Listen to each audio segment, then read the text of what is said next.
Hello, good evening, and welcome to the 40 Corner. I'm Sparks. Yeah, sorry, playing in my ear.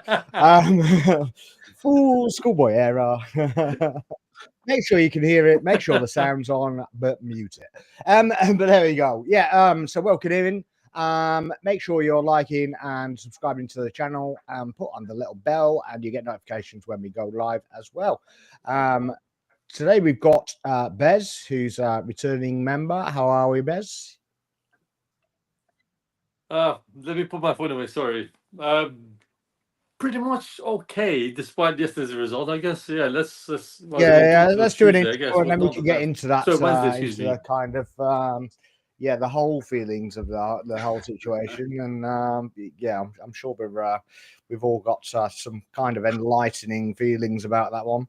But there we go. I've got a new member of the panel. Callum, how are we? Yeah, I'm good. I'm good. I'm not as annoyed about yesterday, I think, as some other people. You're going to get some like angry people in comments about the way that I talk about Arsenal. I mean, everybody's got their opinion, right? And that's why we do this, right? So it's kind of a point of, you've already got a fan here, Callum, the go. So, maybe they'll change their minds once they've heard what he's got to say. I don't know. Early days, but you have a fan. So there you go. Where's mine? I mean, where's mine? It's my show. But hey, there we go. It's all good. It's all good. We're all here. We're all here for the fun, and maybe we can share opinions and kind of settle people down and whatever. You might be able to settle me down. I don't know. But there we go. Well, go on then, Callum. Since you're new and since you started going, what are your thoughts on yesterday? Let's go with that. I mean, yesterday was a poor game. Yes, it was probably the worst I think we've played like in a while. Like, I don't think we've played that badly in the league in a long time. I don't think we've kind of been at that kind of. It was pretty pathetic, to be honest. Like, we kind of went out, immediately looked completely rattled, just were not really at it. And then as soon as they conceded, that was sort of it. And by 60 minutes, we were, just resting legs rather than trying to kind of go for it. So for me, it was awful. But I was already finished being disappointed after the first leg because we lost 2-0 at home. That was already, it was done. Like, we weren't going to, unless we came out like we did against Man City, we're not going to do that 3 days apart with no kind of depth of the team. We weren't going to go and win it. We weren't going to, like, it was so unlikely. If we'd done it, it would have been amazing. But I went into that thinking, we're going to lose, don't lose badly. And we did lose badly. Mm. But I just think it was already done.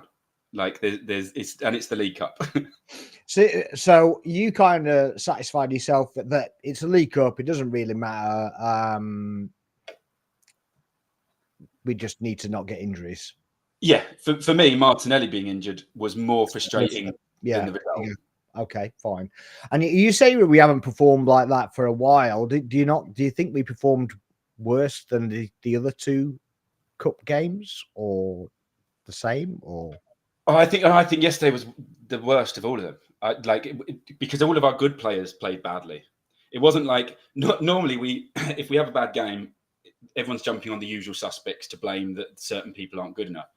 Yesterday it was Saliba, it was Raya, it was it was the players who were supposed to kind of take responsibility and be kind of the foundation of our team just looked totally rattled. They were just completely out of it, having like everyone decided to have a bad game at the same time. And so I just think that doesn't normally happen. There's normally, a lot of the time our defense are kind of doing their thing and we don't quite click up top, and when we play bad, it's because we've not created chances. It's not because we've been poor all over the pitch or we've allowed a team to just make us look bad. We've just been, we're not clicking, we're not creating enough, we're not kind of doing enough in the offensive third. We're still controlling the game, lots of possession, but there's kind of no incisive kind of movement. But yesterday we were just sort of poor everywhere. Like there was Yeah, Saliba had a bit of a nightmare, didn't he? To be fair to him, he did nothing in the air. I mean, he's not necessarily an aerial kind of player anyway, is he? But yesterday particularly, I thought he was terrible. He was every time he got tight, he was beaten. Isaac had his number every single time. That's normally where he excels. He gets tight, he nicks the ball, he kind of doesn't allow it to go past you. But it was just immediate, like he was done every time. First touch, Isaac did him, and you were just left going, "What?" I thought Real Madrid wanted him. I thought he was the best defender in the world. What's just happened? Am I watching the same game as everybody else? No, everybody, you got a fan club, mate. So Yeah. we're here for it. Growing each So, minute. What's going on? you've got more fans than I have. So yeah, Thank you very much, everyone in the comments. Jesus Christ alive, man. You know, That's it. I'm walking out, man. I'm walking out, Spot. I'm walking out of the podcast. I'm walking out. I'm done. I'm done for the night. Look, another one. no, this is obviously he's got to stay humble, and then It was bound to be fair one of them. play. yeah. I mean, I can rate it, to be honest. I've got no problem with that whatsoever. I've got no problem with what Gordon was on about. I don't really know what it's got to do with him, to be honest, but it's just a bit of banter. It is what it is. Trippier was in on it as well after the game, wasn't he? Was it on his Instagram or his Twitter or something? He jumped in with a "Stay Humble" post as well. I mean, to be honest, I'm here for that. You know, it's perfectly fine. I'm here for that. And like I said, I don't really understand the relativeness of it.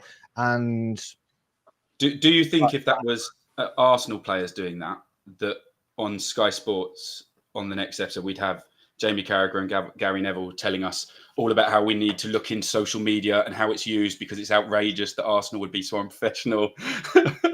Yeah, absolutely. But you know, it's only a problem if ... You know, we all know what the dots are, don't we? So you know, Newcastle have done that yesterday, haven't they? And that I haven't seen a thing in the media about it. It's all they've been talking about for 3 days, because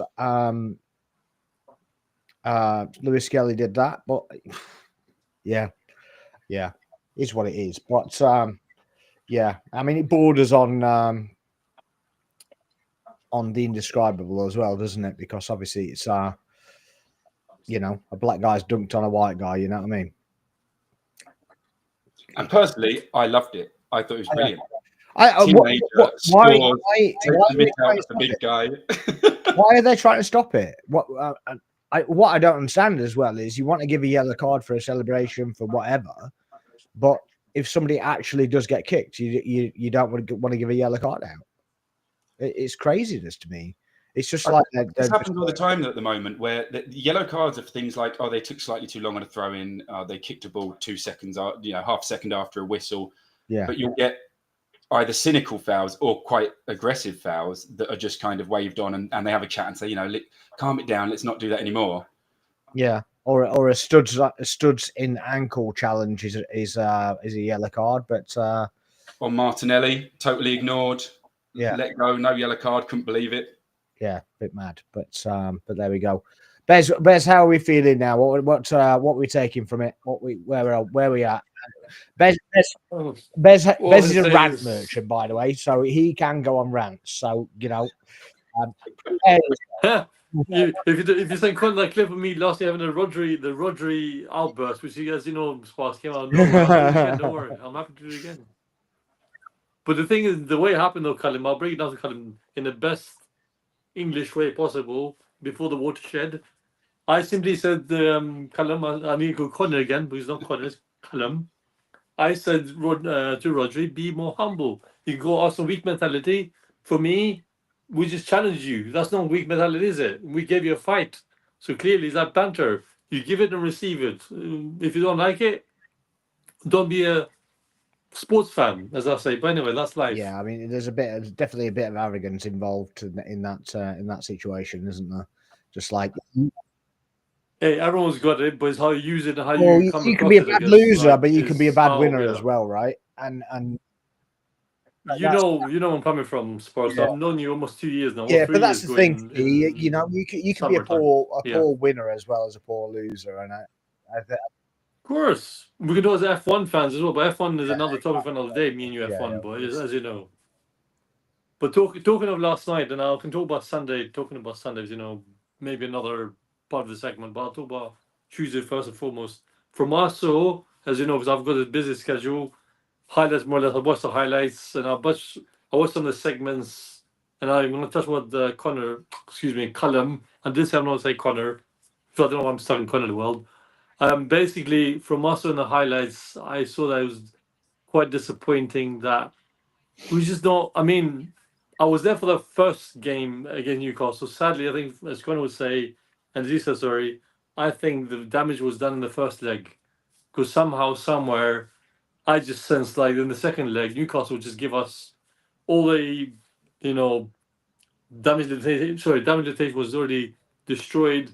I felt literally the team just gave up. From the moment they closed the game at 2-0, I told myself, you know what? League Cup this season is just another write-off. It's sad, really, because I'm an optimist Arsenal fan. I realize, you know what? Just try go to the final at least. Try go to the final. But I realize now, like the team just looked like proper jaded last night. Considering what went through on Sunday, as you know yourself, because you were there. I felt like from us as well, we didn't look hungry enough, from us. So we didn't look like I don't giving know. up, didn't we? We lacked. We Like we look rattled. I think rattled I think is a good word actually. We look affected by the atmosphere. We look affected by the team setup. He just weren't ready for it. I swear to God, and I'll say this to you, Sparks, and I swear to God, not being a heavily Christian here saying all that, but obviously I'm a Christian like you guys are. But basically, as soon as I flicked the game on the highlights, I won't say the channel now because the less of them, the better. Is that channel? Yes, yeah, we know you are. By the way. And Callum, sorry, Callum, I keep going Connor. For goodness sake, go over yourself. Sorry, this is not basically I've got Terminator stuck in my head all day. I don't know, Terminator stuck like John Connor. Like I swear to God, sorry. It's Terminator, sorry, Callum, sorry. Anyway, I'll try and keep grounded now. And humble, I promise. So basically, jump on the highlights on the YouTube side of it. It says, same old Arsenal always cheating. I think for the life of me, don't these teams not realize their teams cheat just as much as Callum said last night? Well, not last night. For example, yeah. Well, I'll touch on a bit on Sunday. They fouled Trossard. They kicked him where it hurts Bernardo Silva. Bernardo Silva gets nothing. Not even a warning by referee. Fine. I'm going to have a little mini round right now.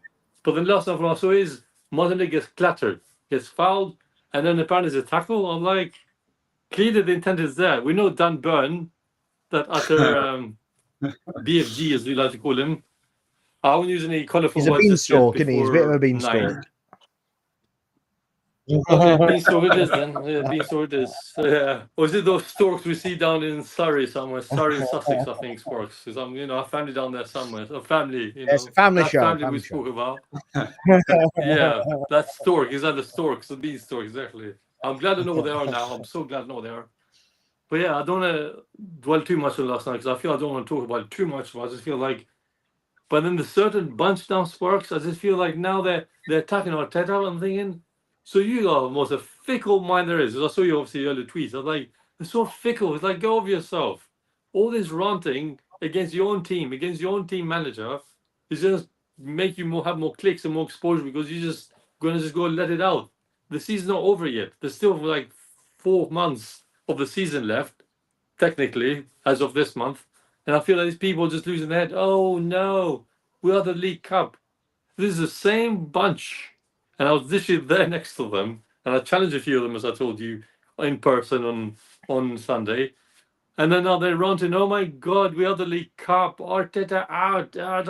And then get over yourself. Get over yourself. Come on now. Arteta out is crazy to me. Like, we're second in the league. For the last 3 years, we've essentially sat in first or second the entire time, this third season in a row. I know this year it's Liverpool rather than City, and that's what's wound people up. But we've essentially sat around second in the league versus teams who have spent more money than us, had better squads to start with when we started spending the money we did.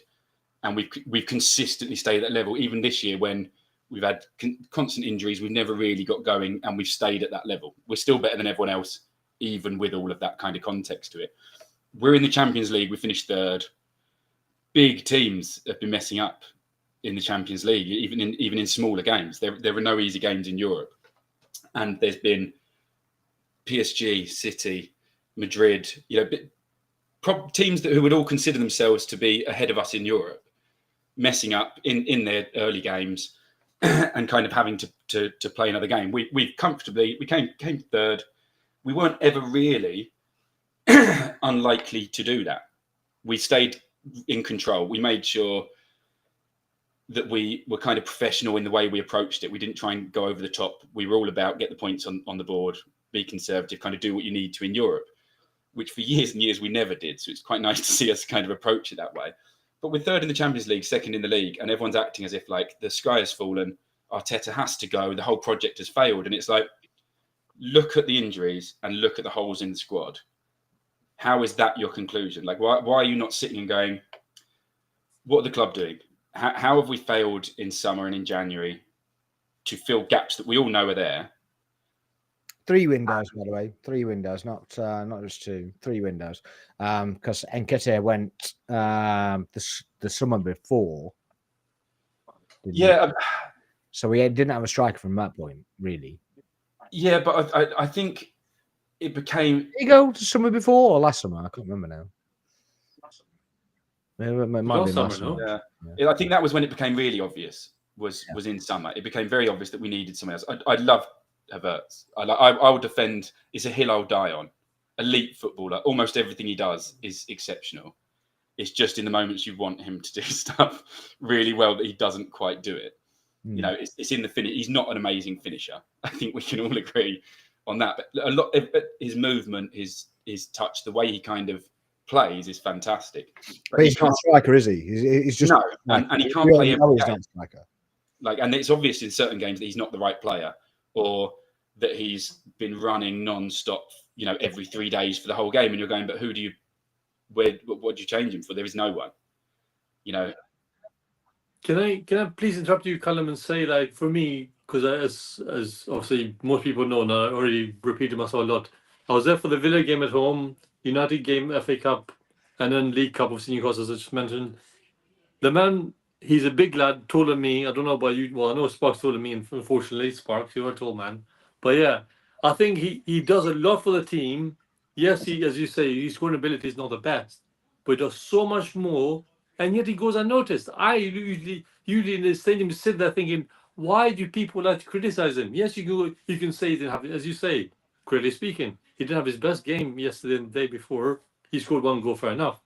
But come on now, why would you give the man stick? But the thing is, though, isn't it, that when he's given that one opportunity that can change a game, that. Yeah, 1-0? Sorry if I cut you off. 1-1 when he scored that chance against City. When we're playing against that low block, and they're not coming out to score, and it's left to us for us to score, he's not clinical enough because he's not striker. That's true. That's very true. Again, that is why he gets the abuse that he gets, right? Abuse he gets, indeed. He does get a lot. I've heard in the stadium before. Well, there's people that sit behind me, and they're just constantly on him. And it got to the point, actually, and I just told him to shut the hell up. It's just like, mate, if you're trying to improve him, right? A, he can't hear you. And B, if he can hear you, he's getting depressed, right? You're not helping. You're not helping me. So you're definitely not helping him, right? So maybe change a tune, or.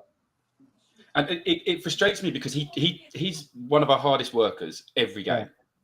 Like if there's one thing you can't accuse him of, he's second in the league for yards covered. Yeah, second in the league. Yeah. It's just madness. It will be like the 95th minute, and he'll sprint the whole length of the pitch to try and make a challenge, like in our half. It's insane. All right, he does these things where he gets involved where he shouldn't necessarily get involved, and he did it yesterday a couple of times. I quite like it though, because mostly the other player gets wound up rather than him. I like it when it's in the right sort of area, right? Yeah. Because it's by the corner flag, it goes unnoticed. Yeah. Right. If you're doing that on the edge of the box or even in the box, fair enough, because you're drawing attention to it. But they're the areas that he should be drawing attention to it. That's the area a striker would draw attention to it. Yeah. Not the corner flag where it's going to make no difference whatsoever. So that's why I get a bit upset with that. But he puts so much work in. He's up front. He's on the right wing. He's playing in the 10. He's playing in the 8. He's playing on the left wing. He's just all over the place. So I don't think we need a striker necessarily to replace him. I think we need a striker to help him. Be a striker. Like we need just like a typical striker, someone who's going to put the ball in the back of the net, who we can change depending on the dynamic of the game between Havertz and someone who's just going to bury it. Like that's what we need. And I also think that, and I think lots of people think, we'll buy a striker and that'll be it. We'll sell Kai, and that's not going to happen. Like Arteta clearly loves him, and he'll just end up in midfield. Like someone else will just lose their position in the team. Like there's no way he doesn't make the team. Well, the thing is, you've got obviously Partey leaving, you've got Jorginho leaving anyway, so that's not really an issue, is it? And you are literally just going to drop him back. How do you facilitate that then? Do you think that Odegaard drops into the 8 and essentially Havertz does the 10? Because I think you maybe play Odegaard deeper and have Havertz have a bit more of a free role across behind the strike, because he likes to move around a lot. He can kind of play wherever. He reminds me a little bit of Ozil in that he finds space that other people don't see, and you are going to trigger people now. People are going to be really wound up by that. You're really going to be triggered. Not the skill. Not the said that too, Callum. That's not even just Arsenal fans. They're going to be triggered by it. The whole world is going to be angry with that. You just did it, right? In one aspect, Ozil. Oh my God. Let's see anyone there. No one wrestled yet. One aspect of his game is the way he finds space, and he will drift into space. The same way he can look like he's uninterested and he's going one way, and then all of a sudden he'll find the run that he finds himself in a ton of space. I think he uses space and watches how the game is developing in a really intelligent way. And I think if he just had a free role to sit behind a striker, where he can kind of just do that and they can play off of him, I could see that working. Not in the way we've kind of done it before, where he just plays. I hate to throw up Callum in his first show here in Spurs, but I feel like, for me as well, I do agree with him. Sorry, with Callum, because I feel like he can be like a Bergkamp Henry level. So you have him as a Bergkamp, as you said, number 10, Callum, and then have the main striker lead the line. So at least he kind of like gives him a bit less pressure to deliver that, final third, shall I say, maneuver without obviously. Okay, I'll say too. Like always, for this sake, we're football fans, man. Honestly, like, come on. I still got the 2013, 2014 shirt, the away one, when he made the way he made that what's it called, the Giroud goal against Sunderland of all people. Because I had to mention Sunderland, excuse me, Newcastle fans, if you're watching this. I had to mention Sunderland. But the fact is, I think he also can be Sparks. It's all right. They're going to have to use their stadium at some point, which will be brilliant. Yeah, we'll get on to that. I just hope they come up and give them a little. But there you go. I saw Sparks. I saw that already. Don't worry. That's why I backed you up a little bit. I think I backed you up. I think also he'd be like Giroud as well. He can actually play like a main. Oh, by the way, Man City ladies, I won it up. It was 4-3. It's not colder. Scoring game before though. It should be on. Oh well. Hopefully they make it to the final. But hey, yeah, I hope they excuse me. I hope Arteta gives him some sort of protein or something, because he's a good looking lad in terms of how physically he looks imposing, but muscle wise he just needs some strength. I think this is related to the post that I put out. Far away. What was that last one? Sorry, not my problem. I think. How did you not see it? Northern Gooner. I was shocked how angry everyone was with you. Like, I don't really know why. I just literally, it was just such an innocent post, and I was just like, I wasn't trying to trigger anybody. I was just going, I think I might have spotted a problem. You've ruffled a few feathers in the magpie, no? If I'm correct. Yeah. Magpie's a bird, right? Correct me if I'm wrong, but magpie's a bird, isn't it? It is a bird. Yeah, thankfully I said that right live on video as well. But yeah, ruffle some few feathers there, Sparks. I don't understand. For those who don't know, I basically, obviously you won't know, but yeah. If you look at the Telegraph seating, the stadium plan of the proposed stadium of St James's Park, they're going to call it something else because it's the park that's attached to it. But the stadium kind of is basically overlapping the stadium of St James's Park. So I posted a video. I posted the link, and I just went, I think I spotted a problem. And apparently it caused a problem. That's not laughing, Karen. He definitely. I hope you've seen this, by the way. It was mental. Oh my god! I'm trying to see it again. Sorry. The guy with the Joe Linton image on his profile he was proper triggered. And I was just like, I don't really know where it came from. Like, it was just about the stadium. It wasn't even like talking about the team. It was nothing. It was nothing at all. It was just, and even my comments, I was just like, yeah, I didn't say I was a designer. I didn't say I was anything. I just said whatever. I think my favourite thing in that comment section, though, was someone, a Newcastle fan, saying, "Why are we only building it this size? We would sell out 90 to 100,000 every week, guaranteed." And then another Newcastle fan going, "We really wouldn't." But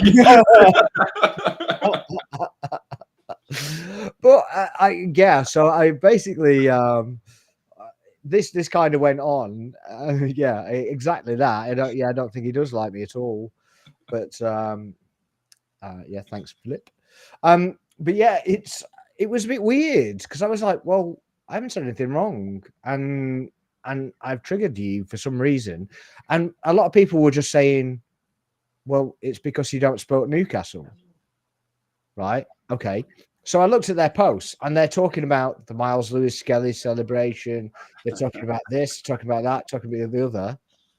And I was just like, is it just that Newcastle... What about this, though? is it that Newcastle as a team are just such cynical, cheating, frustrating people that seeps into the fan base? I don't know, but I had a conversation with somebody today, and he was basically saying because they were singing "Same Old Arsenal always cheating" when the review for Offside came, and you're like, yeah. What did we do wrong? We played an line, and you were offside. I mean, you literally did that, not me. The thing that gets me about the whole "Same Old Arsenal always cheating" now, it's banter. Lots of teams do it. I don't even mind with some teams, but Newcastle, every time we've played them in the last few years, cheat their way from minute one to the end. Whether it was a couple of years ago, time waste. It was like the lowest amount of time that a ball had been in play in years or something. But this is because they were saying, it was like a gust of wind and your players fall over. I said, well, but you're okay with your keeper going down every 2 minutes, pretending to be injured. He wants to get treatment, but he never gets any treatment. Can I interrupt while you're distracted? Did you not see him against the League Cup at home this season? I was like, my God, Dubravka. I know he's Slovakian, and me being Albanian, same borderline country, well, if you know where it is. He listen, ref, look, my hand, he clattered my arm. I'm thinking, you're a man. Karen's Fox. Karen. Didn't Bruno punch one of our players in the head last season? Yes, he did. Yes, he absolutely did. Forearm, actually, wasn't it? Forearm, and didn't even get. Oh yeah. Jesus Christ. That's okay. Also cheat. Anyway, did Spurs not build 3/4 of the stadium before knocking their old one down? Maybe same logic. Yes, they did. But then they moved to Wembley. They went to Wembley for a season. The move to Sunderland is going to be beautiful. So this was kind of my point, and I guess that they kind of got where I was going, because they go Teesside down Middlesbrough. That'd be funny. I did say at some point. Yeah, well, I said to start off with, they're not going to Wembley, are they?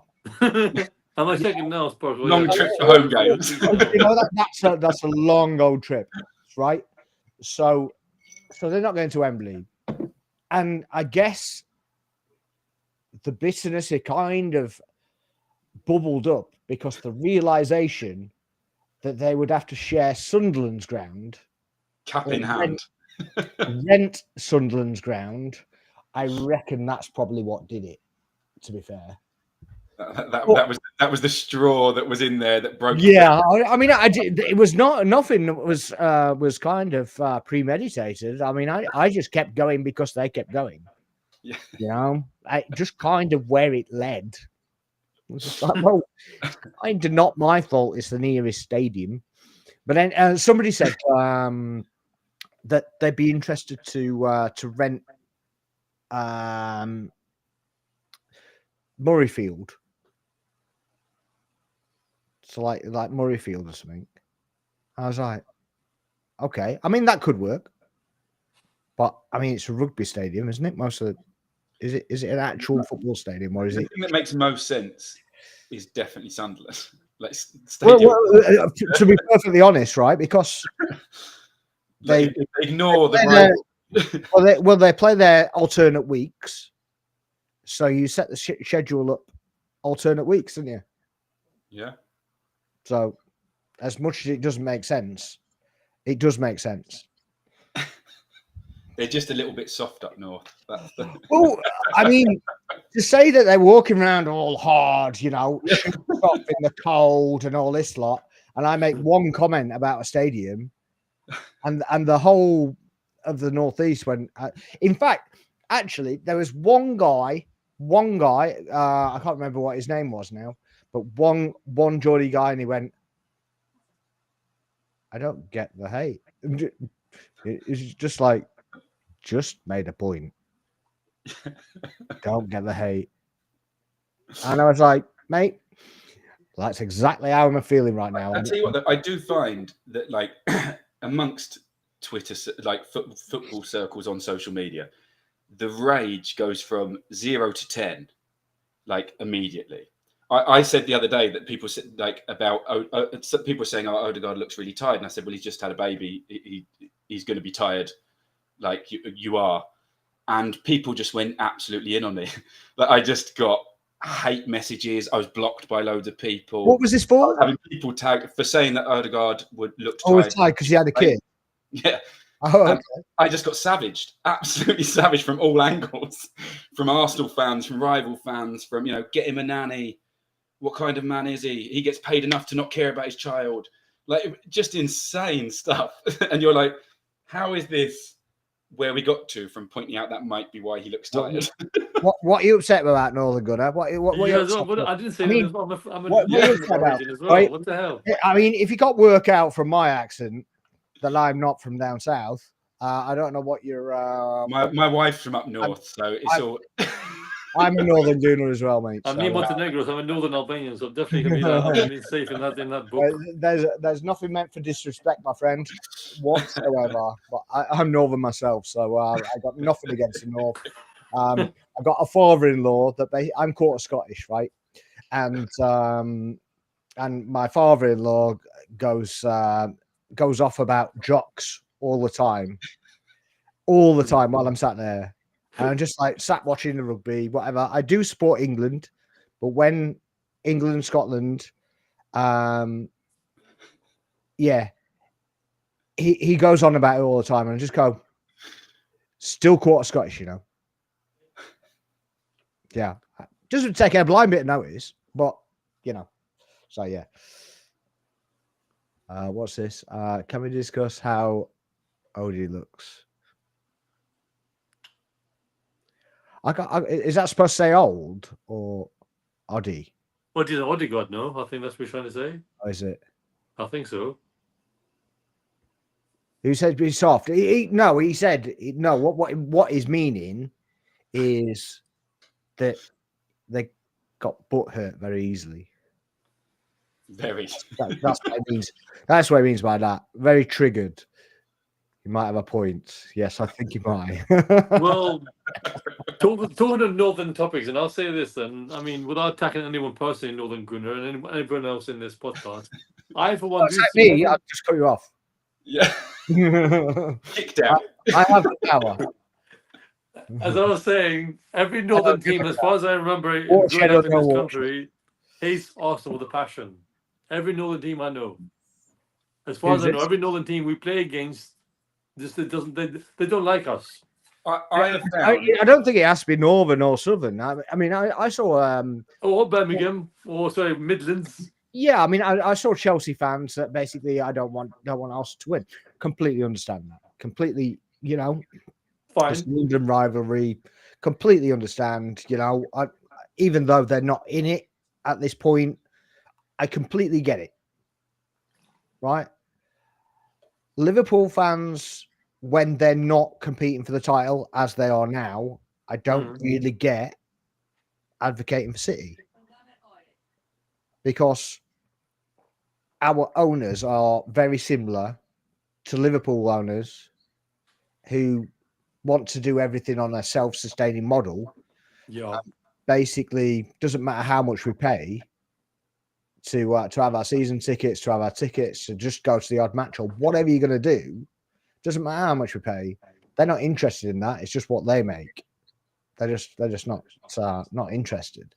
So I would have thought the affinity would. We have no rivalry with Liverpool apart from. I mean, I say that and 89. that I was shirt. going to say it depends how far back That's you what I go. worry for Not that a very reason. good example of what That's I'm why I trying to worry say. for that reason. Because that's the only thing right there Yeah, is what we have a rivalry for. Okay, that's I was it. born in 88. Colin was born in 88. You can imagine in May 89, I must have been maybe 6 months, 5 months and a half Yeah. months old with those parts. Yeah, but it didn't process my point very well because I was like, yeah, I'm Hey, making who, this point, me? Hey, and Sparks, now who, I've got me? reference that shirt. Can I go hide it? Look, can I go hide and wear something else? You know, I can go wear something else. So yeah, we don't really have a rivalry with Liverpool. I don't think. Do you think we have a rivalry with them? I can't Everyone really always say. seems to pick whatever team we're competing against, even if they're the team that you should all dislike. Like, I've seen United fans wanting City to beat us. Like, it's insane. Like, what is going on that we have that level of hatred against us? Like, it can't. I don't see the logic. Like, there's no way I would ever want any. Like, if Tottenham were going for the league, I would want them to lose, no matter who it was against, whatever the consequences. I've got a fan. Sorry, I got a fan for once. Yeah. Carry on, Callum. Carry on. I'm just getting a bit. I'm I'll getting let you have your moment. blushed there for a bit. I nearly blushed there for a minute. Yeah, Which like, is your it's fan, then? bizarre. Like, it doesn't That- seem to matter who we're against. Like, sworn enemies will support Never seen in each my other life. I don't know if against she is us. about those Sparks. Never seen in my life. We have the same initials, but hey, I don't know if she is. Okay. Go on, Cal. I'm sorry. Yeah, No, carry on. Sorry, Cal. Even people who are sworn rivals who should really kind of go for each other just purely want Arsenal to lose in every situation where there's a possibility for it. I blame the fans on X for this hatred. Like, but I think there's something to that. Like, there is an element of Arsenal fans who are like militantly aggressive with people on social media and go off really quickly one way or the other. Like, one game we are the best team that has ever played football, and the next game, like, we may as well get relegated and sell everyone and, you know, sell the stadium and go and support Barcelona. Like, This is true, right? And I'm going to stop you purely because you've run into something that I've seen on my timeline like today, and I don't know if he's here and watching, but he thinks we need 9 new players. 9. Wait, do I know this guy as well, by the way? What the hell is he on about?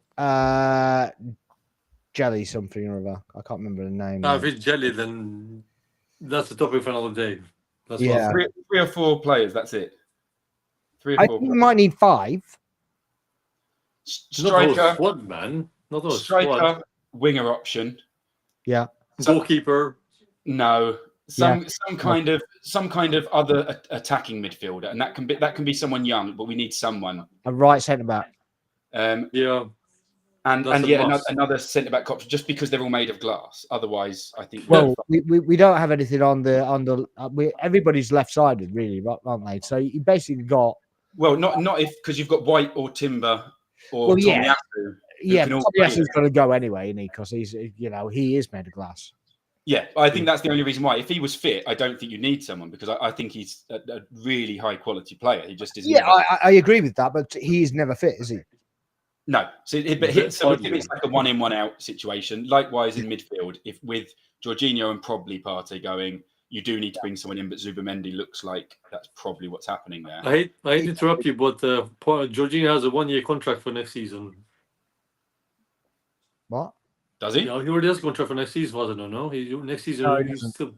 No, I think there's rumours he might go off to Brazil, isn't there? Fair enough. I'll stand corrected then. Yeah, but because I do think that he will probably go, and I think that if Partey goes, but if Zubimendi is there, that's fine. Yeah. Attacking midfielder, I'd be happy with someone like Nipan, someone up and coming, who is can learn. That's fine. I don't really mind that as long as there's someone else who can play that role. And what about bringing Vieira back for a season? That's what I say to that. Just purely for numbers, because obviously we're not going to get 5 players, are we? Let's be real about it. It depends, because if for example, if the little Norwegian wonder kid did choose to come for us, that's like 10 million. It's cheap.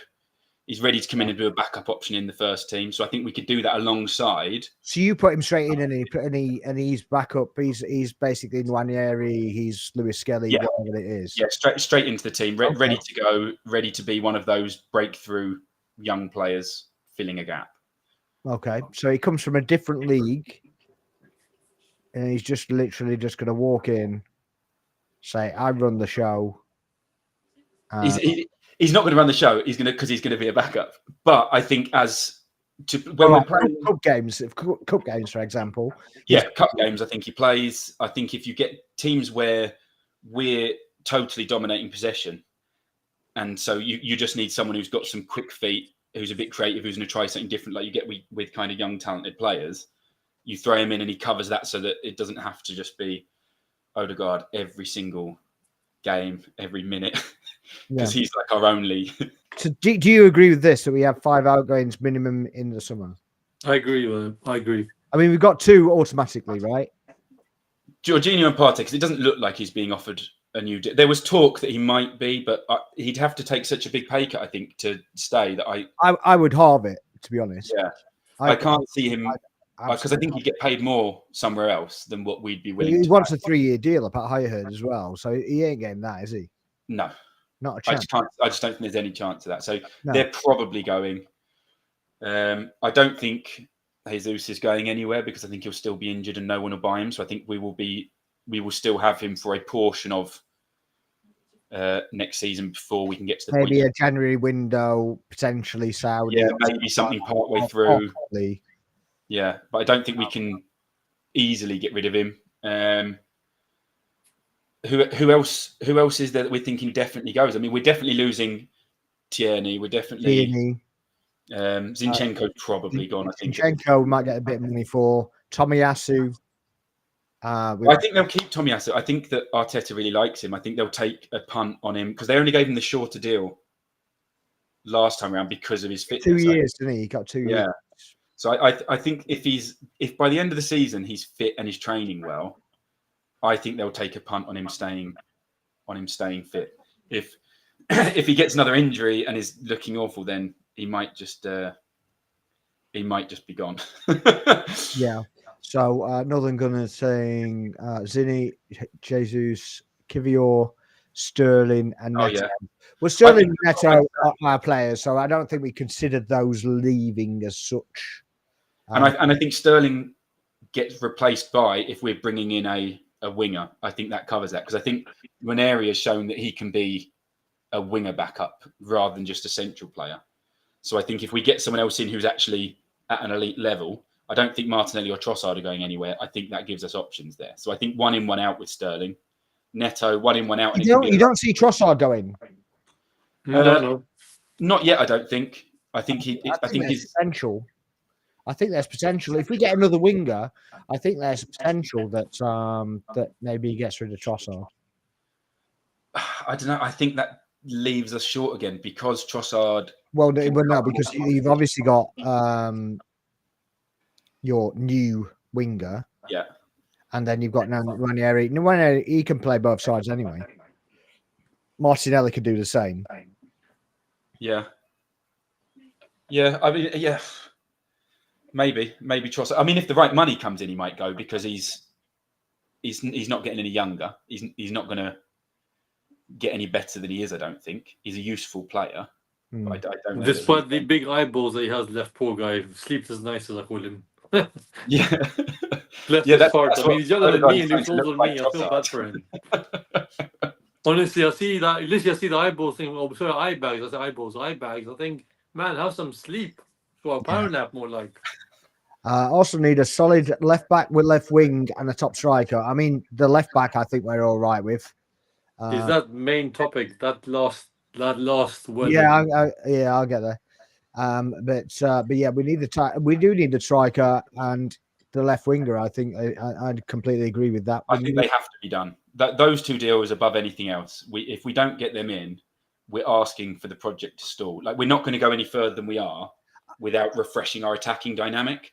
Okay, before I do the rest, go through the rest of the chats because there are obviously chats coming in.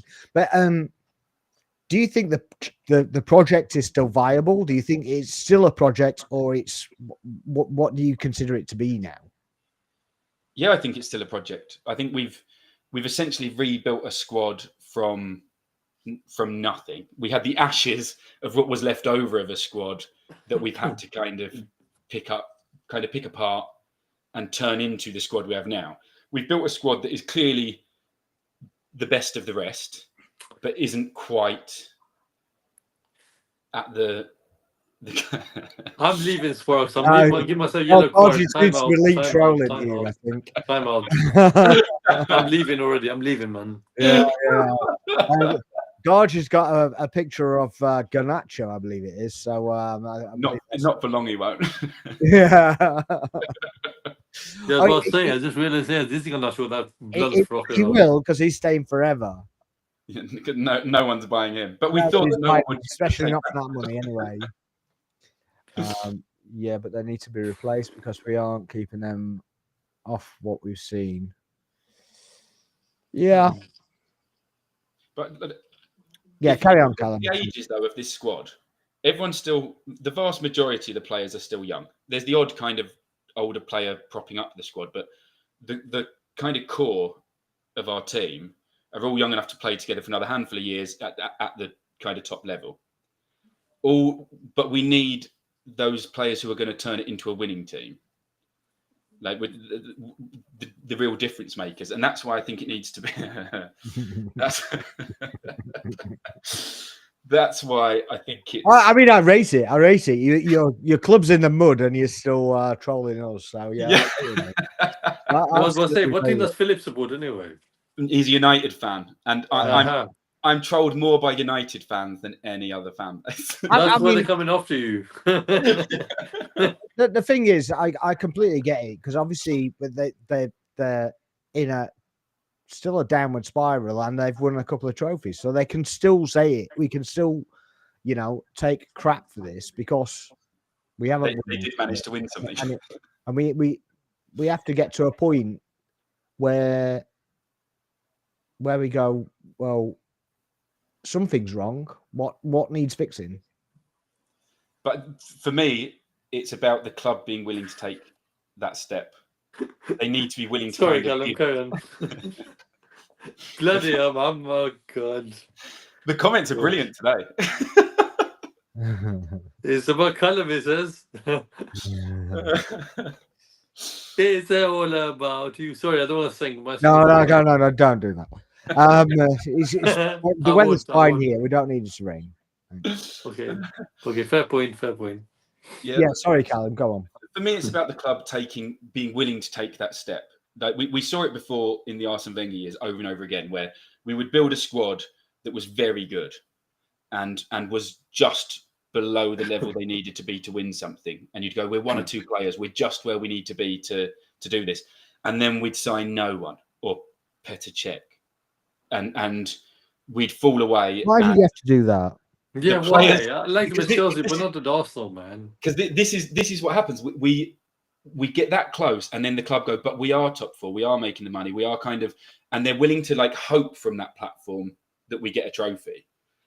They don't do what some of the big spending clubs do, where they go, now let's drive it home, and let's win something. Let's do this. We're just there. Let's get that player that's going to make the difference. And I think the Cronkies, they kind of said, we're going to be those owners. I think Josh came out, be excited. We're going to kind of go for this. And the last two windows have been underwhelming, to say the least. But we're still in a position where all of our injuries, all of the kind of problems we've had this season, we're still the best of the rest. We're still 6 points off Liverpool. We're still third in the Champions League. We're just below the level to win things. So the project's still fine, but we have to spend the money and get the players we need to make it into a winning team and not just rest at that level. Does that show how good we are, though, or how bad everybody else is? Well, I think how good we are, because we've done it 3 years in a row. You can't just say everyone fell off for 3 years. Yeah, fair enough. Fair enough. If it was just 1 year, I'm not trying to trip you up. I'm just after your take on it, because I have my own, but obviously it's not about me. So yeah. Yeah, I think if it was one season, I'd be going. Apparently, it's all about you, Callum, because they're all your own. Yeah. Wow, that's a big. Yeah, Northern Gunner has got some burn marks on his fingers from typing that. I think we're at a phase in the project where players that were originally brought in to improve our level are becoming the bottom of the ability pool. Experienced players coming towards the end, or also players who haven't worked. Completely agree with that, and I don't think any of us could disagree with that. Yeah, and instead of doing the stepping stone of a player, we should be going for a step up starter that supersedes somebody that's on the pitch already, that pushes them down, that pushes them to fight to get their place back, which brings the level up in that position, shouldn't we? Well, I think we did that sort of from Arteta arriving. We did that year on year. We've kind of gone, what's the next level of player we can get that is interested in coming to us where we are now, and then we'll be the kind and that will step us up. And we did it with Zinchenko and Jesus. They took us up a level. They took us from you're not quite managing to get there to, okay, your top four standard. They now can't get into the team because we've moved up to players like, and people won't like it, Havertz and Ødegaard, and players who have lifted us to being a team that competes. Now we need to look at who are the players that make us a team that wins. How do we do that? Over the line again. Yeah. Because I personally, I don't think that's on the manager. I think that's on the recruitment. Yeah. Now, granted, there will be times where he's asked for players, but you can tell the difference, can't you, in the players that are his signings and the players that are bought in for him as a kind of last resort, that kind of thing. Your likes of Vieiras and stuff like that they're not his signings, are they? Havertz is clearly his signing. I've got no problem with that. But I think did he? Edu had his mates at different clubs, and when they thought there was a player who was good, I think he would try and convince Arteta that this is the player you want for the project, as opposed to Arteta saying, these are the exact players I want. I'm sure Arteta's a very opinionated person. I'm sure he would have said, this is what I think would work, but I don't think he brought in the other right Brazilian, didn't he, to do the same that Martinelli did, and it's like, didn't work. Yeah, please don't do that again. But Marquinhos, isn't it? Marquinhos was signed, and I think he's just disappeared now, and someone on loan again. Yeah, 3 years on loan now, isn't he? He's the hell? Like, just I'm going to say, but get rid of him. If you don't want him, just get rid of him, for God's sake. So apparently you're in the boardroom, Callum. The sporting director. I'll be the scout, and I'll be the scout. This will be because on X, I've gone through and done profiles of each of the people who have been linked to the sporting director role. Right. and kind of who's been linked, why they've been linked, and what's sort of going on there. And the reason I did that is because so many fans think Arteta is the be all and end all of everything that happens at the club, and why didn't he sign someone? Why Even didn't he? Arsenal fans, by the way, that's not Yeah, just all Arsenal. It's mostly Yeah. Arsenal fans. Yeah. Why didn't he do this? Why didn't he do that? And I sort of wanted to shine a spotlight on the fact that there is an entire network. corporate world behind the scenes running a multi-million-pound organization. Yeah, and and they're run Arteta, by lawyers as well. yeah, and Arteta neither has the ability. That's not his skill set. He's a football player. How many contracts do you think he's negotiated? How many signings? That's not who he is. He's a football man behind the scenes. And you've got kind of Jason Ito at the moment, who's currently covering the job. I was kind of hoping he'd announce himself on the scene with a big January signing, which might be overly ambitious. But there's noise that supposedly the club like him because he's a stats man. So he's all about what are the statistics. He was like an analyst for 10 years. And a lot of what he does is the American style. Look at the analytics company that we bought, for example. You look at the data and figure out who has the most X, who has the most Y. Why would that fit in the role we want? And I think the club, in a very American way, love that style of recruitment. So I think they might give him the job. I don't know how well that will go down after a window where we signed no one when he was first put in charge. But he's been working with Edu for a while, so he was his assistant, wasn't he? Yeah, so I think he can maybe take some of the blame for the signings before as well. Yeah, I think so. Guys, if you are in here, please make sure you're liking and subscribing and putting the bell notification on for the channel. Much appreciated as well. While you're obviously the numbers are going up, so you obviously are enjoying what you're watching. So yeah, please make sure you're liking. But yeah, I just wanted to leave this up because I completely agree with this. I don't know what you guys think, but I completely agree with this. I think it's one of if we don't get who we want this summer, do you see the fans kind of starting to turn?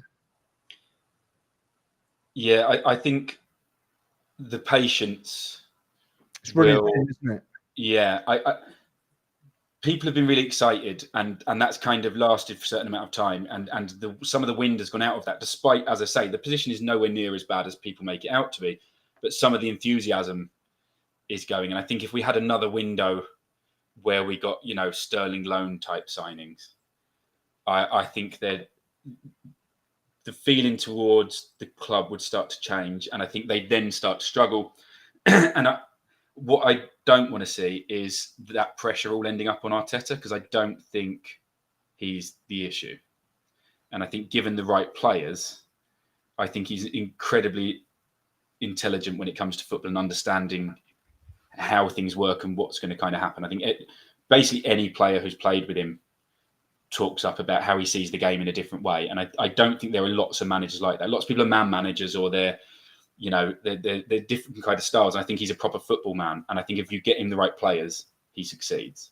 So I hope the frustration when it comes, if we don't succeed in summer, goes in the right direction. Rather than it's directed at Arteta, is what you Yeah. say.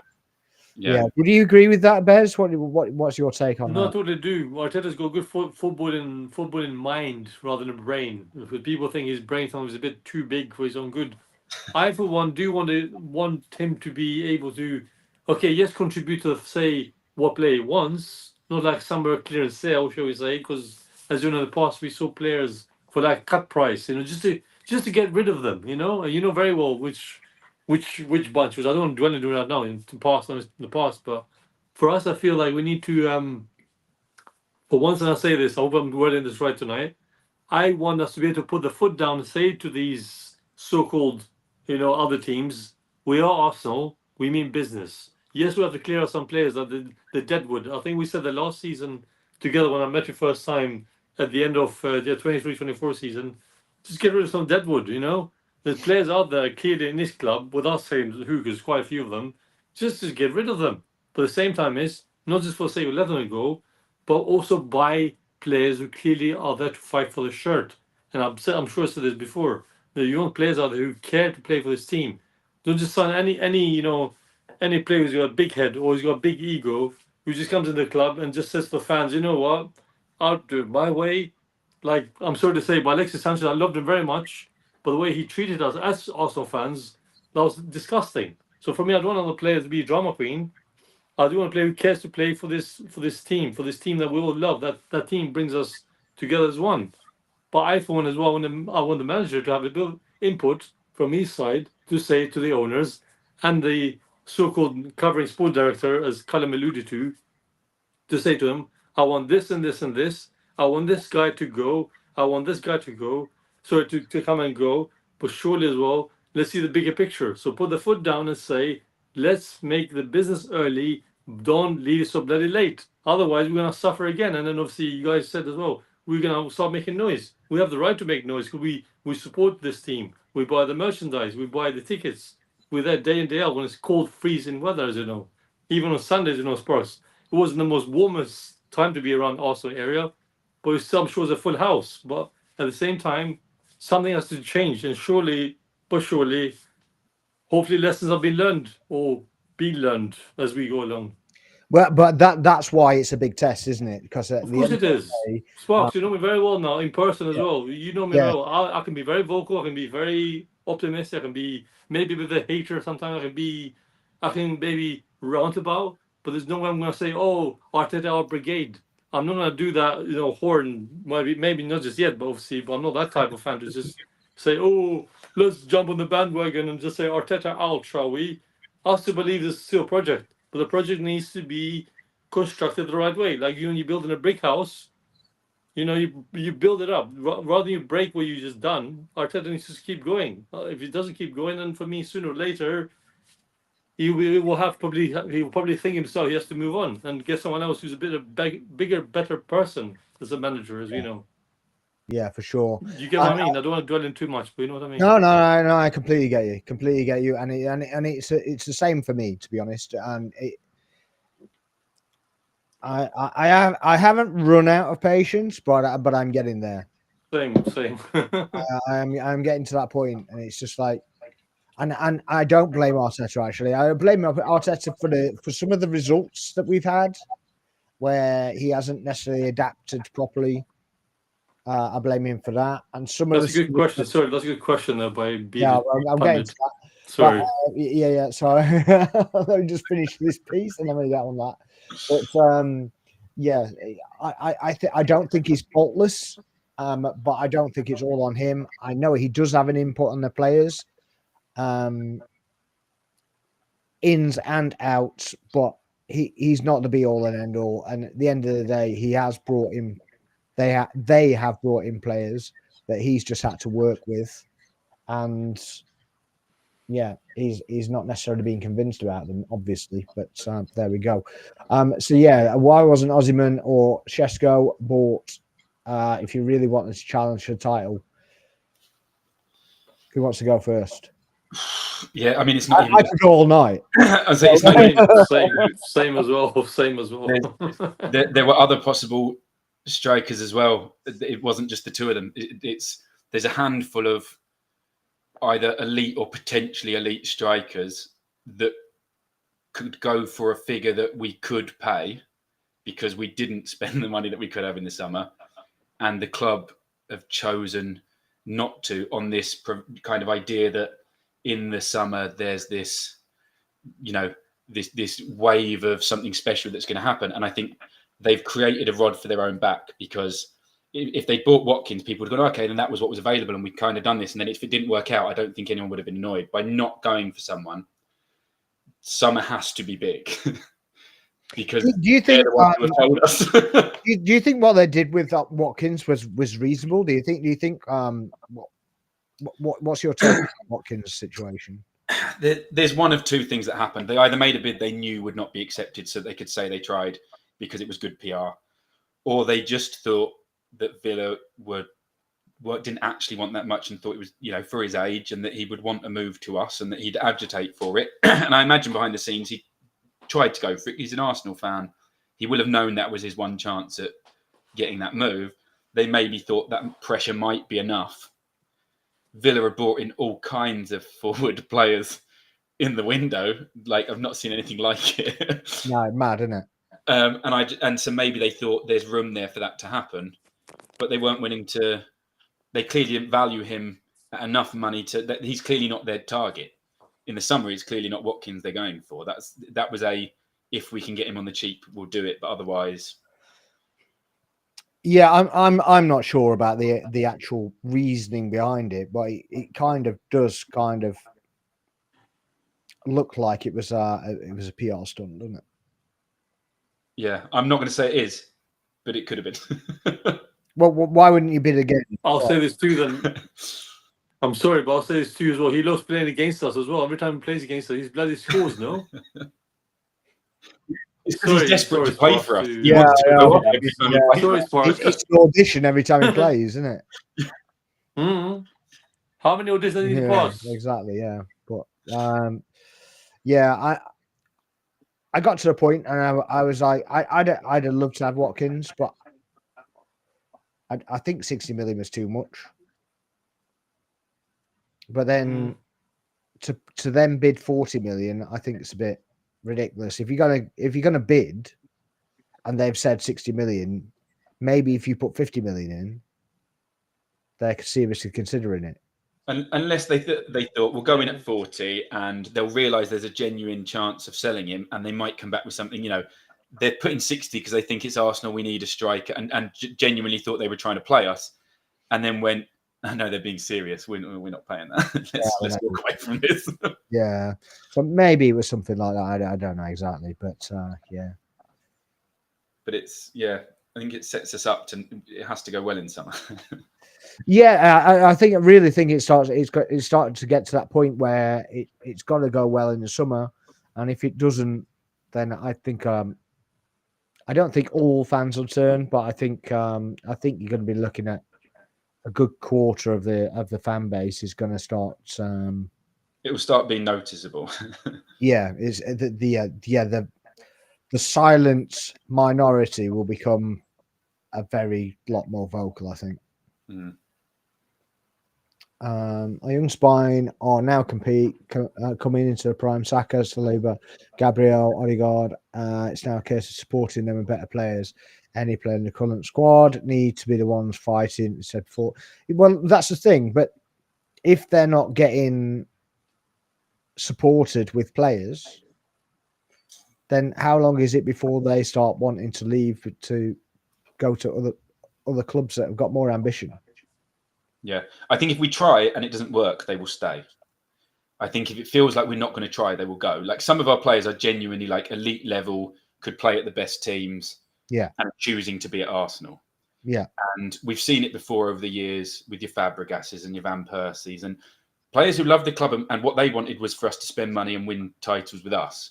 Ran out of patience and left. And we don't want this group. I don't think they're there yet, but we don't want them to hit that point where they do get to that point.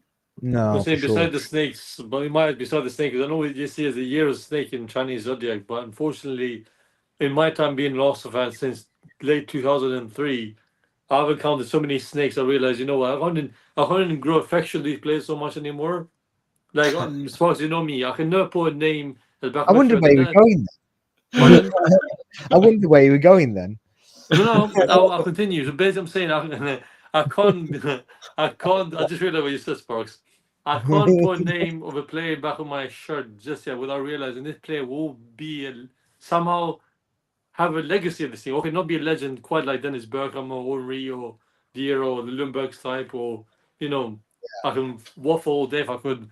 But basically, I feel like you know what I'm talking about on Sunday face to face. But anyway, basically, I feel like I feel like I can't just get and say a certain man. But then I see I'll say that I've seen this shirt around the stadium when I went this season.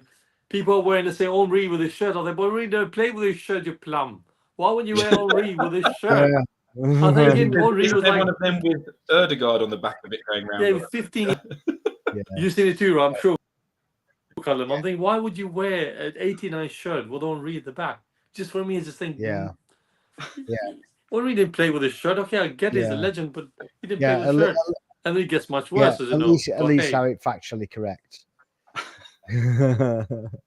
Well, yeah, Rice number 9. There you go. We put Rice as number 9, and then put Rice number 9 and get 41 for Havertz. I don't know. Oh Jesus! They're completely different. Before I say anything else more rudely, because I can't say anything in the live video. Hey. I'm not Alan Brazil, by the way. Alan Brazil is another. God! What was he ranting about? Jesus! I need to watch this video from start to finish to understand this man's POV. Yeah, basically. that'll wind you up. That one. I already has. That's why I'm doing this in my head. Thinking, come on, man. You imagine it was me, right? That job. I would love to be doing the job, but not freaking have it go. Dinosaur. He might get sacked for that, you know. Well, was it Andy Gray said to the lady, "Tuck my shirt in, why don't you?" I'm like, who are you to talk to a lady like, mate? Disgusting. DK says the money spent on both Havertz and Rice to find out both couldn't suit their roles they were signed for. Havertz from left-sided midfielder to be number 9. Rice not available to perform as a pivot. Rice can perform as a pivot. I'm confused. There's no even comma. There's no full stop. I think Rice can pretty much play anywhere in midfield. Yeah, he can play as a pivot. I don't exactly know what you're watching, to be honest. Havertz, I can understand you being disgruntled about that Havertz signing, because he's now playing a role that he wasn't bought for. But the Rice thing, yeah, he hasn't hit his form of last season, in my opinion. But he can. I don't think anyone has, though. Really, no. I don't think anyone's got into their stride this season properly. No, I mean, they're not as bad as they're made out to be. If you look at the stats, I mean, Rice's chance creation is really good this season, which is something that people said he couldn't do. Isn't he like 4th in the league or something? And yeah, he's doing really well. He's played the 6 and the 8 as well. Yeah, so players aren't playing badly, but I don't think any of them have got into the swagger that they have over the last couple of years. And also, when he played a couple of games as well, he was in the centre and kind of filling in for when Partey was playing right back. Yeah. And he's had a couple of games injured. Like everyone in the team. And he had a ban. So, yeah. We'll put it up just for the banter, but there we go. So many times. I'll shut up. Does it help? No, I'll shut up. Apart from the no. Completely agree. GK, I don't know whose games you're watching. Maybe you need to try watching Arsenal games, possibly. I'll be right back, but I need to show these two sparkly. I need to get these out just for the sake of this stay humble business. Yeah, we're still going with that. What we got there? I don't think the other fans realise how bad the squad was. Sorry, just for the sake of laughter, I got these old library cards, by the way. They were? Guys, just no cards. Look like referee cards, I know. Oh, God. Yellow and red. So that if anyone will be ejected or a red card, fire away. We'll add those to the channel. And Sparks, and he worked wonders. Yeah, we'll add those to the channel. Yeah, we'll I'll keep them on standby next time. we'll add those to the channel. Yes. So yeah, they're not part of like Northern Gun says. By the way, but hey, we don't realise how bad the squad was. I completely agree with that. I think so many people forget what Arteta started with, and then look at what we have now. And the only reason we're annoyed now is because we're not doing things that we wouldn't have dreamed we were going to be doing.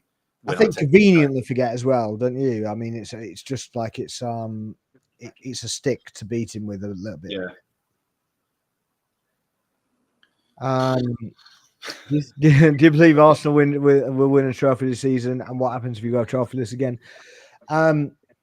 Go on, Bez. You start with that one. You see what just did. Don't go around the houses, though. Just answer the question. I will. You don't normally. Excuse me. Talk about somebody with a shirt in the ground. That just point it out. All right. So there's 2 questions there. So I'll answer them both for you, shall I? That's the point. I'll say this: we can go for it, and let's hope not go trophyless. No, I don't want to go trophyless. Trophy. So But you say we can? Yes, we can. trophyless. And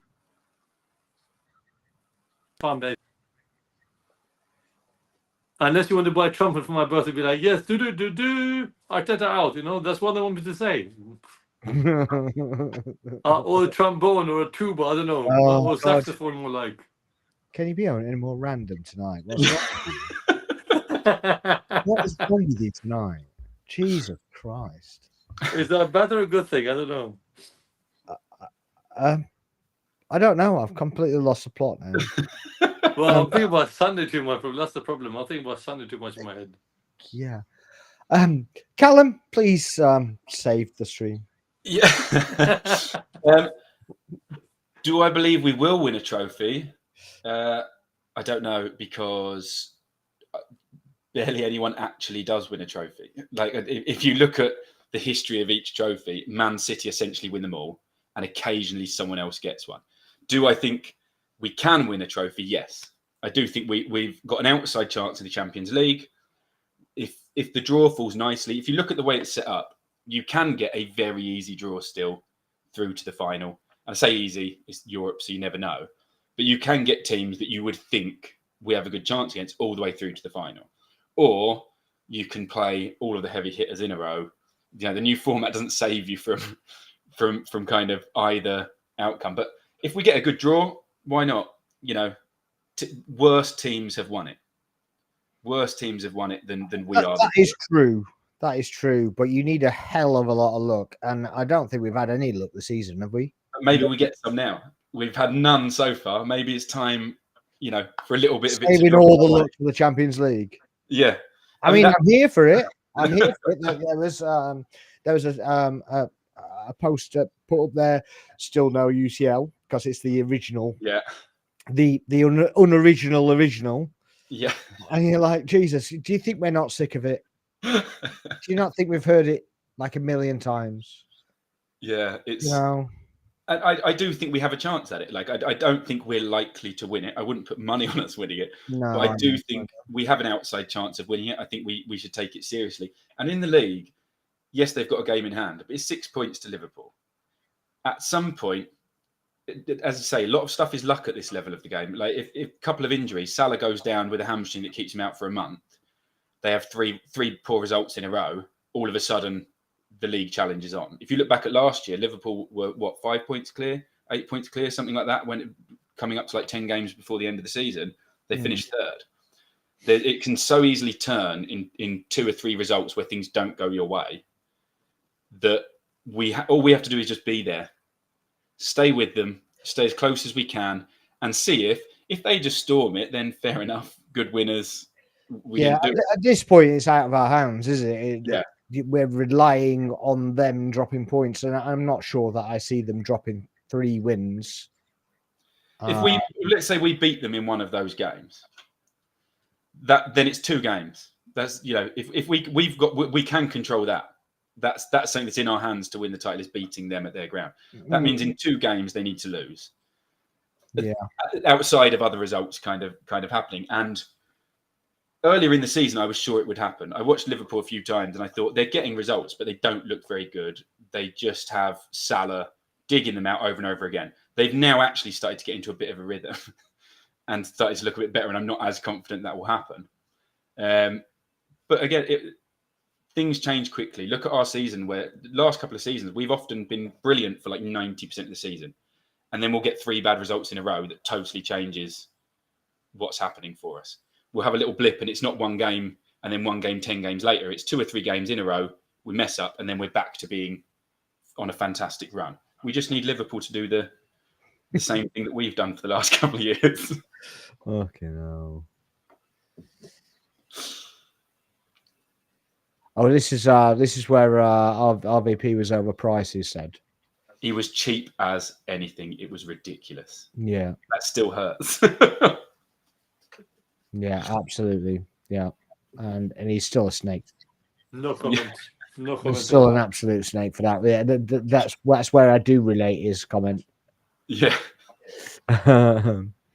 We paid that price because Fergie knew he'd score goals. However, based on all the seasons before, he would pay that for an injury-prone striker who couldn't train as often as the rest of the team. He said he was going to be there for 3 years as well, so he lied to him to get him. Yeah. He obviously saw the value in it. Yes, Liverpool are 1-0 up, and Gakpo scored with Salah assist. So it's 1-1 on aggregate. Good. I want Liverpool to win the League Cup now. It can't be Tottenham and Newcastle. I just despise at the moment. To be honest with you, I don't care between Liverpool and Newcastle at all.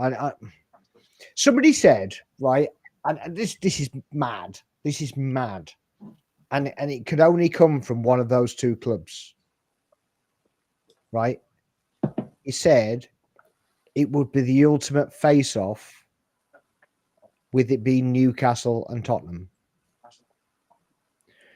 Basically, his logic was that Newcastle haven't won something for 60 years and Tottenham haven't won something for 17 years. So it's the battle of the underdogs or whatever he called it. I think they call it Battle of the Mid. I believe that is. Right, well, that's what I thought. That's exactly what I was like. What is just a mid-off then? Yeah. Not really sure that anyone needs to see that game. Surely, if that was the case, you'd want, I don't know, blowing somebody that's going to get relegated, for example. Wigan. You want a Wigan story? A Wigan story, or Portsmouth, didn't they? Portsmouth did it, didn't they? Yeah, I remember those seasons. You want that kind of story, don't you? Rather than a Tottenham or whatever. Somebody that hasn't won it before at all. I know that Newcastle haven't won anything in a long time, but I don't know that a Saudi-backed team can be seen as an underdog story coming through. Yay, they're winning. All I see is the beginning of the Man City isn't it? This is the other thing. Howe doesn't get any criticism, really, does he? When you consider Never the criticism that Arteta gets, and all right, he hasn't spent as much as Arteta has, but he's got a great side though, and have they underperformed? Yeah, but it is the same thing. Got beaten by Bournemouth at 4-1 or 4-0 as it was a score a couple of weeks Bournemouth back. beat us as well. And yeah, but 4-1 at Newcastle. That's what I'm saying. Yeah. Yeah, that's very true. The cherries, pop that cherry, isn't what I can say. If I can say that enough, far before the watershed. So, yeah, we've done it now. It's too late. I've done it now. There's no way back now. I've got to put no bleep. I have got bleep, late. but I haven't put it on. So, well, the cherry is gone now. So go on, Khalid. That's oh God, there it is. Does it actually work? Yeah. Well, it got. So next time, tell me you're going to do it, and I'll do that. Yeah, I'll do the thief with cherry. See you next Tuesday. Khalid said, in the league, I'm not that confident, but in the Champions League with Saka back, I can see us winning it. Yeah, I mean, Saka potentially coming back at the end of March. Mid-March. If we get decent early draws, Saka back, feeling fresh, something to prove. He's a moments player. He is a moments player, but is he going to come back all guns blazing, as it were? He's going to need to take time to get back in, isn't he? Yeah, I think so. I think being realistic, I don't think we can have huge expectations of what he's going to do this season. I think it might take him a while. He's been out for a while. He's not been out for a couple of weeks. It's going to take him getting back up to speed. Even just to match fitness is going to take a while. Yeah. Yeah, but we're forgetting we're forgetting the Dubai trip as well now, coming in. Yeah, we had this discussion about the Dubai trip, and I feel a little bit differently about it than Karen does, but there you go. Well, I mean, invariably, we should be playing an FA Cup game, and we're not. We're in Dubai, so it's not a celebration for me. But let's see how we play when they're back. Yeah, well, Circle back round to this, and if after Dubai we go on like a 10-game winning run, you can agree you're wrong. it doesn't matter what we do. It doesn't matter what we do. So Leicester City away 12th, 30, 15th of February. Wow. Whew. Yeah, so it's 10 days, isn't it? Yeah, 10 days starting today. That Yeah. makes sense. I think. They didn't that's invite me. I could have gone for a 10-day break. right. Yeah. I could really have done with it, to be fair. GK says it's not. Sometimes it's not the owners, especially when they hire staff, that's supposed to know and run a business. Yes, I'd agree with that. However, nothing seemed to happen until Josh arrived in the stadium, and then a fake, a lowball bid arrived, and then nothing else happened after that. Funnily enough, after he left. So, is he just calling the shots on everything? That's the problem. We don't know, do we? We can only surmise. But I can tell you that if the summer happens and we don't show some ambition in it, I for one am going to be not very happy. Not very happy at all. But I think it'll be interesting to see if we actually go for a different sporting director. If we go for someone who is proven elsewhere as someone who's going to be a very different opinions, because at the moment we're very unified, but everyone says yes, and we do a lot of promoting from within. Like if you look at the hierarchy, a lot of them, Garlic and all that, Lewis and whatever, they've all been a lot of backslapping, a lot of stepping up through the ranks themselves, which is brilliant. It's good to have that kind of unity, and that keeps the familiarity, doesn't it? Yeah. They all know how everybody works and whatnot. Yeah, but will we try to get something fresh in a role where the job is about freshening things up, or will we get? I feel sometimes I think that some of it is kind of down to when we had Sanlehi, and he kind of stitched up the club for his own personal gain, because I don't know if you guys know, but the Pepe deal was basically more or less signed. It was more or less signed for 45 million euros, and then it ended up for 72 million quid. Split in three parts, right? If I'm correct. Well, some of the money was not going to the club; it was being it wasn't going to the club. So Sanlehi took money for himself, and out of that money he gave Jorge money as well. Yeah, I think it was a fingers burnt moment. They thought they were being really ambitious, the club, I think, and they totally changed the structure. It was like, oh look, we've got it was all about Arsene Wenger's had too much control, and we're going to start doing things differently. It was taking control back, wasn't it? It was basically taking control back at the club. Yeah, and we got Sanlehi, obviously a big name, and it was bad appointment. So I think I do think that's where some of the caution comes from. So we had. I heard that Sven got some of that as well. So and that wouldn't surprise me at all, because he was the director of football or whatever at the time, wasn't he? Yeah. Scout or whatever. Is that the one who bought Aubameyang in, isn't it? The German fellow, if I'm correct. Okay. Yes, he did, didn't he? Yeah, I recall because now. he'd been at Dortmund himself. Had this fantastic run of signings. Yeah. When we got him, it was like, oh my god, I can't believe we've got this guy, and it did not last long. No, because he who was it that he? Oh, was it Brandt? Was it Brandt? Oh, yeah, Julian Brandt. Yeah, it's Julian Brandt. And there was a couple before that as well, but Draxler. Sorry to say the name again. No. Sorry again, man. I'm sorry. I'll buy. You can go with Higuain. Go with Higuain. Higuain was my go-to. Okay, Benzema. Benzema was wearing the Arsenal shirt. If you're gonna go to, Higuain is the one. Yeah. What about Benzema wearing the Arsenal shirt the other day? I saw too. What the hell is he wearing the Dennis Beckham shirt for? Well, he is an Arsenal fan. Well, I didn't know. Yeah, he's been to the stadium a few times, I think. Well, he didn't sign for us, Benzema, when you needed him. I'll But never anyways, forgive him about the idea that he would sign for us. Yeah. After that, I was done with him. Yeah. I think that was I think that was an agent thing, though. I think it was more. Yeah, he thought it was a joke. Yeah. I don't think he knew what he was doing at the time. Didn't realize it was a real. No, he thought it was. He just thought somebody was pulling his chain. I think that's it. yeah, we're gonna do this, and then Be an Arsenal fan, mate. we'll kind of get off because we've probably bent your easy enough. What players are you getting rid of? I mean, we'll do that quickly. We kind of did it earlier, but you obviously didn't hear it. But yeah. So if 4 transfers in the window, who are you getting rid of? Who are you keeping, Bez? Okay, I'll start with positions. I'll say goalkeeper none.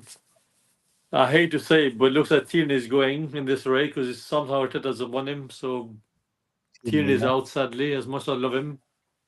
To replace him, really, it's hard. It's hard to call it right now. It's really hard to call who to replace. Do we need a replacement there? We got Calafiori there. We got no, not so much. Excuse me, there as well. Tough. Yeah. Again, I hate to say it, but maybe. Tierney will leave. Yeah. Midfield, I think Reece Nelson will just leave. I think he's had enough. Reece Nelson on loan. I think Reece will just leave. He knows on the accord. Fabio Vieira is another one in my eyes. He doesn't. I mean, he scored some great goals for Fabio Vieira. As much as I love the name, but I just realized he doesn't have that backbone you need in this league to compete. You know, he doesn't have that zilch, if I use that correctly. Striker wise, I would have said Jesus. We guys alluded earlier. If we leave Jesus to leave, then he gives us a little bit of no space. Wait, he's a high earner as well. So but we need him fit to do that. Yeah, but also I hate to say, but also as much as I adore Jesus, but he's a bit of a drama queen in my eyes. A drama queen, really? A little bit in my eyes, a bit of a drama queen. He likes to square up the players, you know. I noticed when he does with Holland in the away leg to City when he said, like, what's your problem? What's your problem? I'm like, man, calm down. We get it. You know, but hey, maybe it's just me being. I mean, I thought that was just standing up for the manager, to be honest. No, that I get, but it was a bit OTT. It was OTT to go into the manager's face, go and tell him to be humble, wasn't it? You're not wrong. Agree to disagree again. No, I'm not disagreeing with you. I'm just. No, it's all right. I'm just saying how this humbleness works. I know it looks like a vicious circle. My eyes is but yeah, that's what I see. But it's hard who to replace. I know who to kind of in my head to take out from the book, but who do you put back on the book? You know, that's the hard part. Yeah, I mean we've got the main contenders, haven't you? You got Williams, who's always blooming linked, whether that's going to happen or not. Obviously, you've got Šeško, Gyökeres. I like as well. Before I forget, I don't want to take much of this segment before we go, but I like Lookman very much. I rate Lookman, and he can play both sides, and he can play a striker as well. Yeah. And he's very physically imposing as well. For his if money wasn't a problem, Isaac, I think Lookman would be a good shout. I'd like us to get Nipan because I think at the money he'd be a good little player to kind of step in. I don't think you get a really talented attacking midfielder for cheap. If you've got Nipan though, do you just bring Vieira back just to keep it covered? Depends on the wage situation at that point. I think because if you're bringing, I think he's only on like 50 grand. Yeah, but I mean, if we haven't got rid of Jesus and Isaac and Lookman, for example, they'd want big wages. Depends what the overall wage bill starts to look like as to whether you can have the luxury of that cover at that point. I think that would probably be the deciding factor. I like Vieira. I think he's very talented. I agree. He doesn't have the mettle to play in the Premier League, but in moments he's shown he is very talented. It's not really worked. Yeah. No, I get that, but I don't think he's necessarily stuck with him because I don't think he's his sign. Yeah. and I think that's probably more why it hasn't worked than anything else. Because when he's actually brought him on, he brought him on to cover Saka in a few occasions, so he hasn't actually played his proper position. But I agree, he's not exactly physically fit for the bill, really. And I also think that if Trossard doesn't leave and you get in a new winger, Trossard's ability to step into midfield, if we have to have someone, more creative, slightly different in midfield, I think he becomes that cover. So I think Vieira probably finds himself, and if he's done pretty well in Portugal, we might get an offer. He's one of those that going out on loan might have got his value back. And we might go for him. Nelson, are we going to get the money for him? He's not been as he's been an all right player, hasn't he? So he's So is there the value there? The one good thing about if we sell him is that it's pure profit. Yeah, profit. Yeah, I mean, even if you got like 15 million or something for him, then you'd be worth with that one, yeah. What an interesting one here. Did you speak on Marino? What's your take on Marino? See, I think he's a bit like a Ben White in midfield.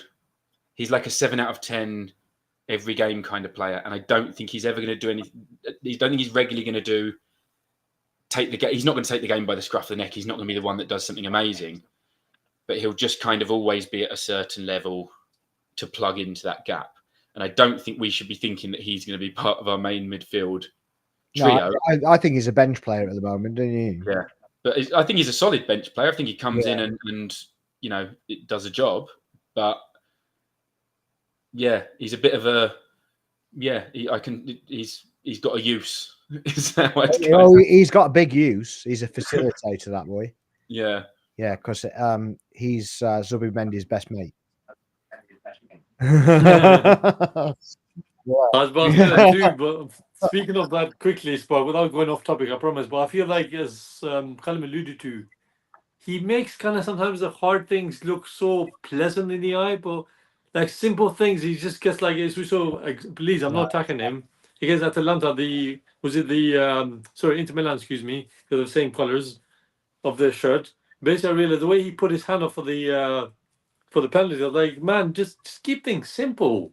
You played this league before, you're reaching your late year of your 20s, now he's nearly 30, bless him.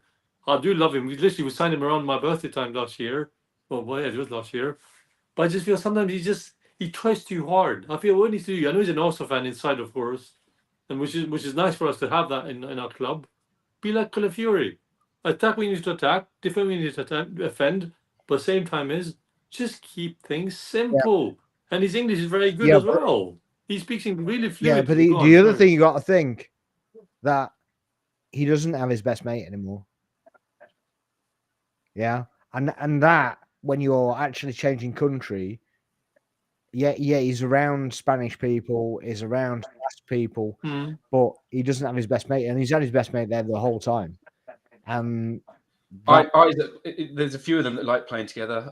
Odegaard was there with them. You got Isaac, you got Zubimendi, Marino. Bring the band back together. I think. Yeah, I actually think that's what's going on. But I think we're after their sporting director as well. But I don't know if that's feasible. If it's going to happen. But yeah. Do you not think Marino is almost he's a little bit Xhaka-esque before he started scoring? Yeah, like he's in that phase that people get annoyed with him for doing, because he's just doing lots of the little things quite well, and just facilitating what he just makes stuff move. I don't think he's actually playing his position, because I don't think he has a position. A bit like Xhaka. So his position's not deep and his position's not high. He's kind of in between the two. He can't necessarily play the deep role and he can't necessarily play the advanced role, but he's more suited to the full pivot. And once you've got that, I think when you've got Rice moving around all the time and you've got Odegaard moving around all the time, he doesn't know what to do. because there's no fixed position. So he's not somebody that, and Xhaka was the same. He's not somebody that floats. He has his set routine, his set position, and that's why he's worked so well with Leverkusen, I think, because he's just literally gone, well, that's your position. We'll work everything else out. Don't worry about it over again. We'll work that out. Yeah, and it's worked. True. But we wouldn't do that. No, because you've got to build stuff around Ødegaard getting on the ball. That he's the one to make something happen. He has to be the one that can float, and that we have to facilitate what he's doing as opposed to someone else in midfield. Yeah. GK, so 30 million on Marino to persuade Zubimendi. And no, not quite, right? We still needed to facilitate the position because Partey and Jorginho are leaving, right? We're still light in that position. It just so happens that is the best mate as Zubimendi. So, it's a theory. It's a theory. It's an educated theory, but not quite full throttle. But there we go. Right, I think we're there, aren't we? Are we about? Yeah. Anything else you want to add? No, my only thing that I thought might come up today that didn't was about which is a theme that I'm seeing all the time, which is about Ødegaard not playing well. Everyone's kind of got it in their heads that he's not playing well. Yeah. And so I thought I'll just have a little look at the stats and see if that's real.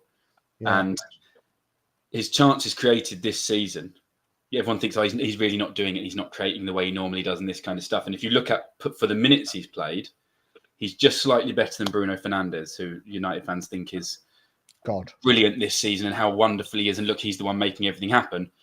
Well, he's just slightly worse than Ødegaard when we're all thinking he's not doing as well. I think the only two midfielders who currently, based on the minutes they've played, are ahead of him are Palmer and De Bruyne. The only two. What are the numbers on there? I think Palmer was coming out at about 33 every 33 minutes. He was creating a chance. Creating a chance, yeah. Because Bruyne was actually amazing because his was like 24 minutes or 25 minutes, which shocked me. It was like really way better than everyone else. Yeah. And the others, Ødegaard and Bruno, are sitting at like 39, 40 minutes per chance, and no one else is kind of anywhere near from the midfield. Right. Okay. So it's one of those you go, okay, you're saying his level's not quite there, but actually he created the most chance from open play in the whole of 2024. Yeah. And even this season, he's not very good, is as good as almost anyone else. Yeah, which is crazy, isn't it? When you think, I mean, that's the standard you hold him to, though, isn't it? That's the thing. Yeah, that's the levels we're expecting from him. Yeah, if you perform that way, then it's expected all the time, isn't it? Yeah. Khalid, I think this Khalid was from my TikTok. I think it was in my TikTok group. New subscriber. Which days do you do this live? We're going to do them Tuesday and Thursday evenings. If we got more people and more people on the panel, obviously want to give people a variation. Then we're going to add more shows, and if people want to do their own shows, it sounds like Callum's a bit of a stato, so he might want to do a stato show. You never know. But they Stop and Dave. Sorry. I had to say that. I've been meaning to say all night till that point. Why am I getting cooked? What do you mean? Philip Billing. I'm going Philip Billing. Oh, because you said sell Raya. Yeah, I mean, I take it, Philip, you're attention seeking now. I think that's where you're going. And then you followed up with sell Trossard and Martinelli, and then followed up with invest in the top left wing. And I believe that's where we started the show. Yeah. Full circle. Wow. We've gone the whole 9 yards, right? So, Liverpool 2-0 up. Salah scored a penalty. Boo. Oh, God.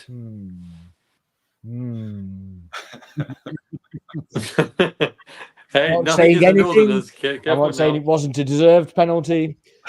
I'm going to watch it shortly. Have you got it on? Liverpool. I call Liverpool. That's what I call them. Liverpool. I mean, Liverpool. So I call yeah, in Liverpool. this But instance, Liverpool, I yeah, don't Liverpool, really excuse me. care because I'm quite happy for that. So yeah, so he says, yeah, he's just trying to help Arsenal out. And then he followed up by a great show, guys, by the way. Thank you very much, Philip. Thanks, Philip. Philip Billing. That's what we're calling. Right, guys. Yeah. So please make sure you're subscribing to the channel. Yeah, likes and comments on the show as well, and hit that bell notification. You'll get the notifications when we go live next. Bez, thanks for tonight. Thanks very much. Sorry, exactly. Yeah, I've Well, completely lost the excuse me, plot there. I was going to something completely different. I don't know why. You've No, the you're right, snakes you're right. and shirts and things like that. There was a trumpet somewhere. There's only one shirt Yeah. I'm wearing, and only one. I promise. Yeah, Just they the one. completely throw me, to be honest. Well, I'll be the 49ers. Then. Let's go the 49ers. Oh, don't start another topic. We could go on to another. No. I promise not to. I promise not to. Oh God, Callum, first time on the show. Hopefully there'll be many more. Thanks for coming on. Thanks for having me. You brought your entourage as well, so I'm gonna have to go over to X and say thank you to a lot of people. Yeah.